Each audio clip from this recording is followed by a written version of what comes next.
Монголын зохиолчдын эвлэлийн шагналт зохиолч Шуурайн Солонгоо. Хэнгэрэг роман. Улаан хэнгэрэг хэмээх 1-р бүлгийн 4-р хэсэг. Бөөгөр хүүг 10 нас хүрэх үеэр улаан хамгаалагчид гэрт нь орж ирээд хэвтэрт орсон ээжийн хувьсгалын хэрэгээс өвчний нэр барьж хойш суулаа хэмээн тас цохин алаад түүнийг ор ганцаар орхихон тэрэ. Хүү ээжигийн чирсээр арайхийн жалган даваачин шороогоор булжээ. Тэр гэрт үлдсэн идж болох бүхнийг идж дуусгаад ханын сүрэлнээс өөр дэвтэж идэх юмгүй болсон тул гэдэс тэжээхэн ирэхээр гэрээ орхин гарч одов. Хүний ходоод гэдгэрхтэн хичнээн хорон аимшигтай болохыг хүү голдоо ортол мэдэрчээ. Юм олдсон цагт бай гэтэл дүүргэх авч орой болоход юу ч идээгүй мэт дахин зовоно. Тэр ходоодонд цадсан цаг байх авч байнгын хоол хүнстэй байхгүй аваас сулдааж толгойгооч даахаан болоход хүргэнэ.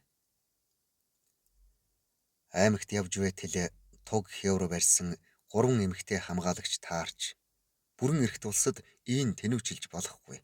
Сургуульд сурч боловсрол зохино хэмээн түүнийг дагуулan одож ардыг тэжээх сургуульд оруулжээ.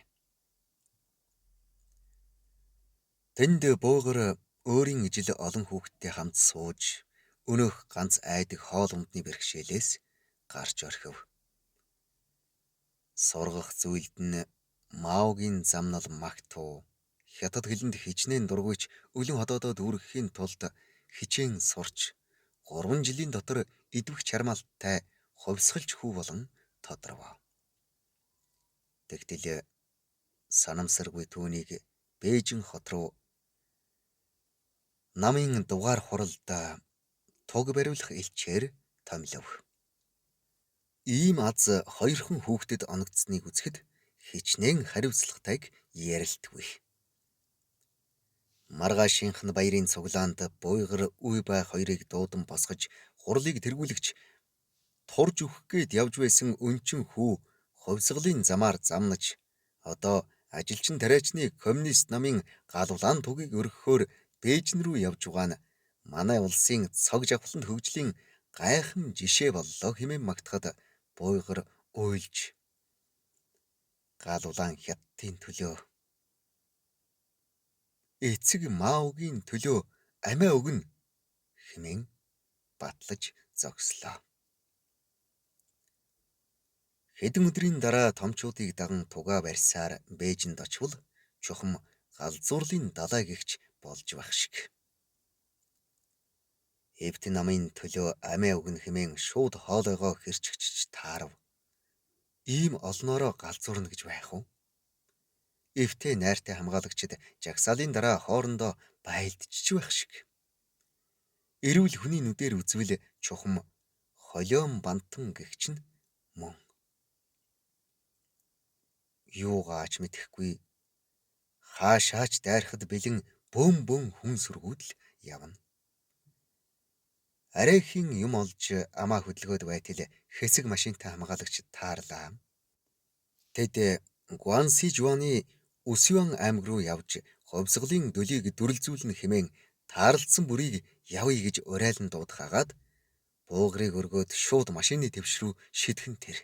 Буугар би өвөр Монголын хорооно улаан хувьсгал дүрлзүүлж байгаа хүүхэд гэд буухаар зүтгсэнд нэг залуу чи улсын руу явж хувьсгалын гал мандахыг хараад очвол шууд баатарлан тулалдана гэд машинаас буулгасангүй. Буйгар хариуцсан эсэргүүцэж чадлагүй улаан галзуугаар хийрхэх залуусын игнэнд орж Маогийн магтууг дуулсаар 2 өдрийн дараа Гуанси жуаны Үсвэнд хүрэлцэн ирэв. Тэднийг хүч нэмэгдүүлэн ирлээ хэмээн баярын жагсаал үүтгэн хүлээж авсан бөгөөд хашгиралдан угтахыг хараад галзуучуудын хотод ирсэн чинээ санагдан айв. Жагсаалын дараа тэднийг хуралд аваачаад Усюанд өрнөж буй хувьсгалын хэргийг хэлэлцэнэ. Хурал дуусмагц том танхимд зассан хоолны газар оруулав. Хүн болгон дуртайгаа идэж арх уун нэг нэгнээс давж дуугарах гэхдээ гагцхүү хашгиралдан ярина. Өөрийнх нь өмнөх махан зоогийг том ахнар булаан эцсэн тул буугар ногоогоор өлөн гидсийн дүүргэж атал хүлээн авсан залуусын тэргүүн вау босч манай Усюан хотод дарлан мөлжигч ангийг чин зүрхнээс зүхэх тул тэдний элэг зүрхийг шарж идэн өөрийн биеэр устгаж буй. Та бүхэнд хамгийн эсэргүү бя багшийн махаар зоог барьсан. Одоо тэр хизээч улаан коммунизмын эсрэг эцэг маог муушаан ярьж чадахгүй болжээ. Хувьсгалын дайснуудыг үзэл суртлын халуун тогоонд чанагтун гэж уриалахад тэнд байгсад эгээ галзуурсан мэт цавхчлаа. Буугар хүний махан зоог идэх шахснаа мэдээд сэмхэн ширээн доогуур шургаж бөөлжив. Дахин хизээч хоол идмээргүй санагдсан агаад яаж эндээс ам гарах вэ гэдгээл тунгаан бодов. Сайн дураар галзуурсан хүмүүсийг архитаж гудамжинд гарan дуртай зүйлээ шатаан цэнгэхэд буугар ширээн дээрээс жигэнсэн тавг будааг авч цаасанд боон цүнхлээд гарч гүйлээ. Шөнжин гүйгээд машин тэрэг олсонгүй. Нэгэн хэрмийн хажууд сууж өнөө будаанасаа хоёр атгыг идээд дахин өлсөх аюул тулгарв зай хэмээн үлдсэнийг хямгадав. Өөрийн байдлыг үзвэлээ зүгчиг байхгүй газар ирсэн. Ураг илгнээсээ холдсон. Төрөлх хэлээр нэг л үг хэлвэл энэ улаарсан хүмүүст алагдах аюул буй тул хичээн бодлоо. Гэнт харанхуй тэнгэрт цагаан гэрэл гялс хийв. Тэр бол цагаан солонго байв. Энэ бол түүнд хаанаас ч юм ирдэг дохио билээ. Түүнийг багад тэр толгоогоо даахаа болчихсон үедээ энэ гэрлийг харж тийш яваад хоол олж аврагдж байсан үе бий. Тиймээс ямар ч эргэлзээгүйгээр босон тэр зүгт алхав. Цагаан солонгийн нэг үзүүр орчимд очвоос хэд хэдэн машин эгнэн зогсжээ. Энэ машинууд хаанаг тийш хөдөлгөл түүнд дайгдж болох биз. Түүнийг зүгээр гүгээд очвол суулгахгүй тодорхой. Тиймээс тэр буцан гүйж нэгэн байгууллагын өмнөх улаан тугнаас өөрийн даах дундаж хэмжээтэйг мултлан авлаа. Жингээд эвхж аваад өнөөх машинуудын ойр очиж шавар хан бараадан эвхрэн хэвтэв. Даарад болохгүйд тугаараа хучив. Ээж нь түүнийг төрөхдөө ногоон өнгөтэй төрсөн гэх хагаад хүнээс гажуу хүүгэн бусдаас нууж явж өсгсөн гэдэг байж. 3 настайгаасаа зүс царай нь өөрчлөгдөн хэвийн царайтай болоход нь сая гэрээс гаргах болжээ. 3 өхөр 2 луустай байсан тэдний мал жилээс жилд хоригдсоор аманд хийх атга будаа боодол ногооны төлөө ээж нь хөрш баяны барлаг болж явлаа. Зэргэлдээ хөршийн тин гуай хэдэн зарцын хүчээр хөллөж яваа атлаа зан дээрэнгүй харц дээгүүр нэгэн байлаа. Байс хийгээд л турсаг болсон мó эхнэрээ балбаж үзэгдэнэ. Ягаад гэвэл эхнэр нь байс хийгээд л нэг хоолны идэвэр гаргаад гэр оронд нэмэр болохоосоо нэрмээс болж байна гэж аашилдагсан. Муу ээжээсээ өнчирчүүлдэхтэй буугар тэдний дочи юухэн хийхэн хийж өгвөл гэдс хоосонгүй гэж бодох нь ч бодсон аж. Гэвч ээж нь хөдөлж чадахгүй хэвтгэхтэй. Миний хүү ээжигээ төрөл халчихвал тэн гуайнд л бүү зарагдаарай. Манай аавын бие цагт бидний зарц байсан улс шүү. Чи бол омог төгөлдөр Монгол угсаатан яаж ч ядарсан хятадуудын усан ногоог идэж Нохоо гахаа шиг явах ёсгүй шүү. Бүр арга барагдвал баруун зүгт яваарай. Тэнд Монгол хэмээх баян эрхэм орон бий. Тэр бол бидний язгуур болсон. Тийш яваарай. Хэмээн загсан юм санж. Тэндээс зүхтаж энэ хүртэл явахдаа хүний мах идчих шахна гэж хэн мэдлээ. Аимшигт орчлон 13 настай түүнд бол бүр ойлгогдшгүй зүйл. Үүр цааж машинууд асах чимээнээр тэр сэрлээ. Өнөөх машинуудын дэргэд олон хүн цуглараа сууж байхыг хараад буугар нөмөр чонсон тугаан авч тийш гүйлээ. Хүмүүсийн ярихыг үзвэл цэвэрлэх багийнхан хөдлөх гэж буйна энэ аж. Тэр яаран нэг машин руу хурч "Маа дарга мант тугай" гэж хятадаар орилсон нэг бүсгүй. "Чи аль хэсгийх вэ?" гэж асуув. "Бээжингээс ирсэн хүч нэмэгдүүлэх багийнх.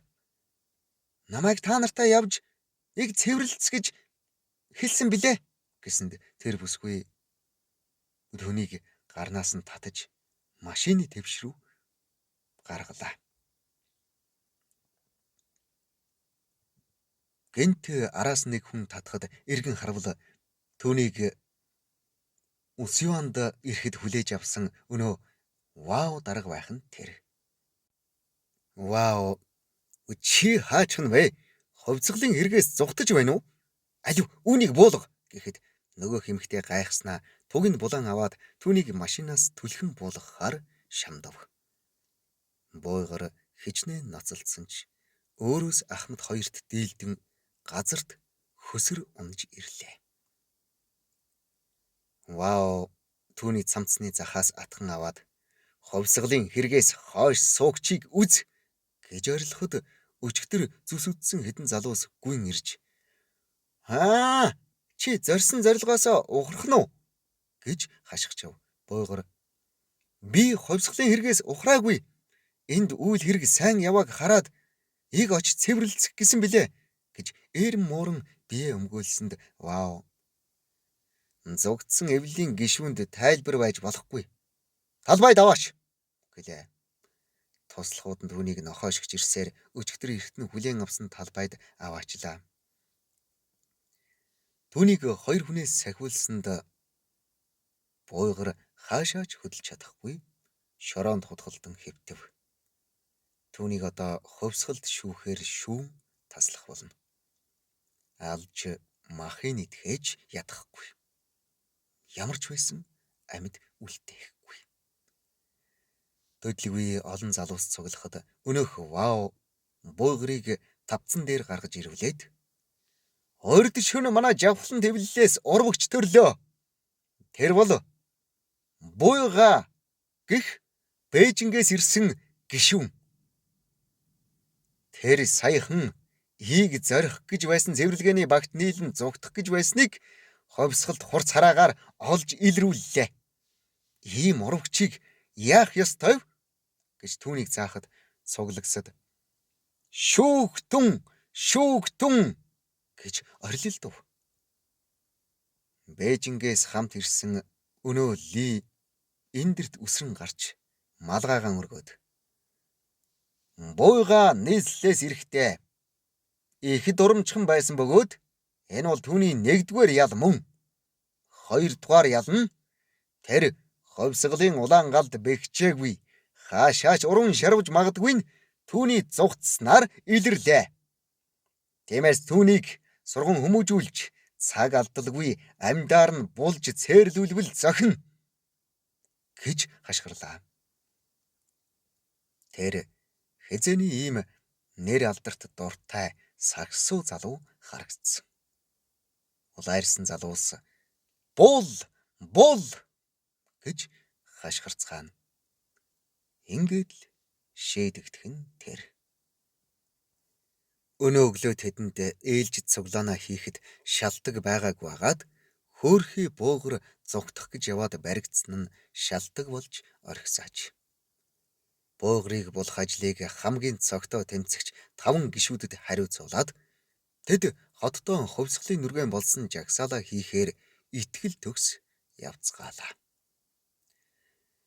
Өнөөх 5 гишүүн түүнийг эндрээс буулгаж дундаа хашин алгасаар хотын захад хурж ирлээ. Ногоогоо манж байсан нэгэн өвгний хүрзийг булаан авсан агаад нэгэн газрыг зааж "Энэ дух" гэж дүрмдэг хаж. Буугар хэнч түүнийг аврахгүйг мэдэх тул хүрзийг аваад баяр баясгалантайгаар булшны нүхээ ухаж ирлээ.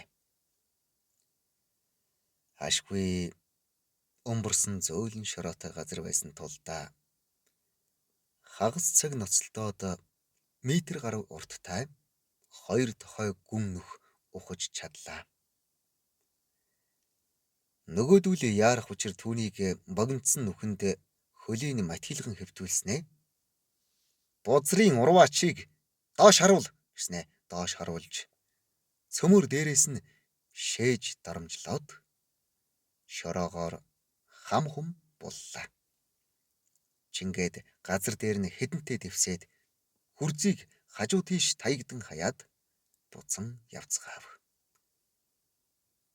Буугарт хорогдох юм байгаагүй тул бушуу үхээсээ гэхээс илүүг хүссэнгүй. Доош харж хэвдсэн тул амьсгал нь боогдоогүй агаад 10-аад хором хэртээ тэлжлэн хэвтлээ. Шороо хүнд түүнийг сэгсрэн босмоор байвч тэр амьд үлдхийг эсвэлсэн учраас хөдөлсөнгүй. Цэвэр агаар дутагдж муужрахтаа булшийн хэн нэгэн самардахыг мэдлээ. "Хангалттай их зовлоо. Одоо боллоо" гэж хөөхий өнчин хүү эцсийн удаага бодож амжив. Нүрийн ямар нэг амтэн шал хийлгэн долооход буугар "Аа" хэмээн зөөлөн орлоод уртаар амьсгаавчээ. Түүний нүрийг ямар нэг амтэн долооно. Арайхийн амьсгалахтайгаан болоод тэмтэрвэл дэрэгдэн үстэй ноостой амтэн зогсоон мэдрэгдлээ. Нүдэ нээсэнд түүнийг нэг саарл нохой долоож байна. Ухаан нь гарч орох буугар "Аа, Тэнгэрийн нохой" гэж шивнэв. Өнөөх амтэн тийм гэх мэт биеийн долоосоор. Түүний багад чоныг Тэнгэрийн нохой гэдэг байсан агаад түүнийг булчнаас нь ухан гаргаж ирсэн амтэн бол гарцаагүй Тэнгэрийн нохой бизээ. Ухаан нь бүрэн сэргсэн хойно буугар тэр Тэнгэрийн нохойг даган явсан агаад хятад өвөр Монгол даяар чон дагуулсан хүүгийн тухай цуу яриа түүмэрмэд тархжээ. Монголын зохиолчдын эвлэлийн шагналт зохиолч Шуурын Солонгогийн Хэнгэрэг хэмээх энэхүү 3 дэвтэр маань Улаан хэнгэрэг хэмээх 1-р дэвтрийн эхний 30%-ийг зохиогчийн зөвшөөрөлтөөр энд оруулах болно. Үргэлжлэлийг зөвхөн номоос уншаарай.